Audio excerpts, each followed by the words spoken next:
sana, lakini hii kitu ninaona sasa imewekwa siasa ndani.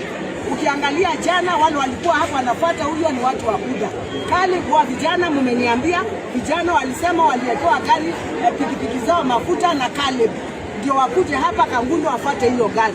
Walipomaliza kuongea vile aliongea na huyo Anastasia huyo hapo kama alipomaliza kuongea wakapatia vijana 20, umeniambia wakapatiwa 20,000, wakapatiwa 20,000 ya kuweka hizo pikipiki nini mafuta.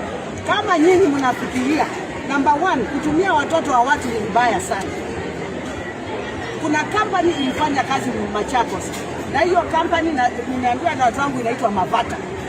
Hiyo Mavata company kuna directors wawili, mmoja anaitwa Dola na mwingine I don't know their name. There is a man and a woman. Wali supply Machakos na walipo supply hawaku supply vitu zote within the government here. Hizo vitu walimaliza LPO yao the following year. Wakifanya hiyo inakuwa pending bill. Na ikikuwa pending bill, number 1 they have supplied everything. Si ati hawaja supply, iliruka mwaka lakini hiyo mwaka iliruka wakaleta kila kitu. They have supplied everything. Yeah? Na wakisupply kila kitu ni lazima walipe. Huyu mnasema mwingine, I don't know him. I know the people who are in the CR12. Wale wenye company, wale watu wangu wameniambia ndio wenye company. Wamefanya kazi ndio.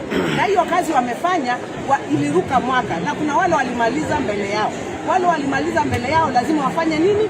Walipwe. Ndio hata hawako mbali kulipwa. Hiyo kelele mingi hata sijui nini. Mimi nashangaa.